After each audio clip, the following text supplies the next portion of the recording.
हाँ जी सर, यहाँ पर सवाल में हमारे पास ये कहा गया है कि एक सॉलिड स्फीयर है आपके पास, राइट। उसको आपने बेसिकली तो राइट की तरफ बेसिकली आगे की तरफ स्पीड दिया हुआ है v नॉट, और क्लॉकवाइज सेंस में एंगुलर स्पीड आपने दिया हुआ है 3v0/r दिया हुआ है, right sir, is it true. और आपके पास जो सरफेस है वो आपके पास सरफेस का coefficient of the kinetic friction दिया हुआ है म्यू है, राइट। तो चूंकि आपके पास यहाँ पर देखिएगा तो v is less than omega r है, राइट। तो आप जब बॉटम मोस्ट द पॉइंट को ऑब्जर्व करेंगे तो वो ग्राउंड के रेस्पेक्ट में बैकवर्ड डायरेक्शन में जा रहा है, मतलब कि यहाँ पर बैकवर्ड स्लिपिंग है, मतलब कि यहाँ पर काइनेटिक फ्रिक्शनल फोर्स लग रहा है फॉरवर्ड डायरेक्शन में लग रहा है to make v equal to omega r. Again मैं फिर से बोल रहा हूँ, चूंकि यहाँ पर आपके पास v is less than omega r है,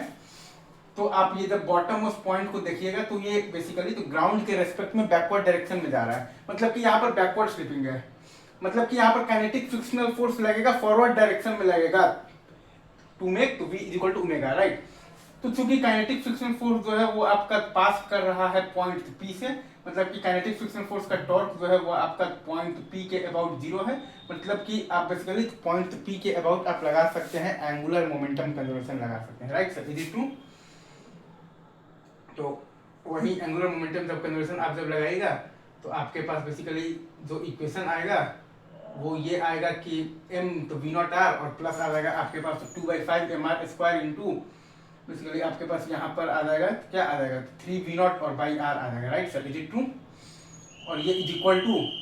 तो जब आपके पास जब प्योर रोलिंग जब स्टार्ट हो जाएगा तब का एंगुलर मोमेंटम आप लिख दीजिएगा 7/5 इंटू एम इंटू आप लिखिएगा तो v of the pure rolling into are.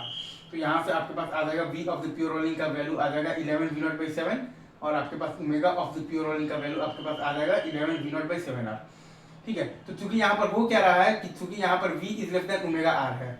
मतलब कि अगर आप देखिएगा तो ग्राउंड के रेस्पेक्ट में जो बॉटम ऑफ जो पॉइंट है ना सर, वो आपका ग्राउंड के रेस्पेक्ट में बैकवर्ड डायरेक्शन में जा रहा है, मतलब कि यहाँ पर आपके पास क्या है बैकवर्ड स्लिपिंग है, तो काइनेटिक फ्रिक्शनल फोर्स आपका लगेगा फॉरवर्ड डायरेक्शन में लगेगा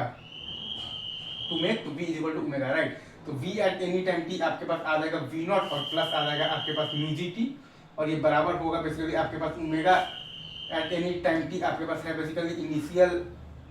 जो आपके पास ओमेगा नॉट है 3v0/r और माइनस अगर आप बेसिकली जब लिखेंगे ना तो अल्फा इज इक्वल टू आपके पास तो क्या आता है टॉर्क बाई आई, तो म्यू mgr और बाई आई है आपके पास 2/5 mr² into T alpha T. ये पूरा हो गया है आपके पास basically omega at any time T into R, तो v is equal to omega R हम लोग लगा दिए हैं। तो यहाँ से अपने पास टाइम का वैल्यू आ गया है 4v0 और बाई आ गया है 7 म्यू जी। तो यहाँ से आपके पास तो v of the pure rolling आ गया है 11v0/7 और आपके पास ओमेगा